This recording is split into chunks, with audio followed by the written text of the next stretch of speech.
না। এজন্য রাগকে নিয়ন্ত্রণ করতে রাজি আছেন তো?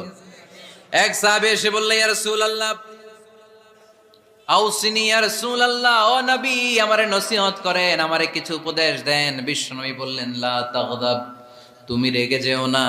সাহাবী বললেন, আরেকটা উপদেশ দেন। বিশ্বনবী বললেন, লা তাগদাব, রেগে যেও না।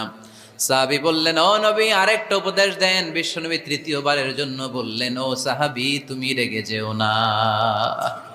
লা তাগদাব, রেগে যেও না, কারণ রেগে গেলেন তো হেরে গেলেন। রেগে গেলেন হেরে গেলেন। অনেকে আপনারা রাগাতে চাইবে নানাভাবে, কিন্তু আপনি রাখবেন না। আপনার সাথে ঝগড়া করতে চাইবে, পায়ে পাড়া দিয়ে ঝগড়া করতে চায়, এরকম আছে না নাই? আপনারা রাগাতে চায়, ফুসলাতে চায়, কিন্তু মুমিনরা, মুত্তাকিনরা, তারা যেন তেন কোনো কারণে রেগে যায় না। তারা তাদের রাগকে হজম করে। আলহামদুলিল্লাহ পড়েন। আল্লাহ রাসূল সাল্লাল্লাহু আলাইহি ওয়াসাল্লাম কখনো রাখতেন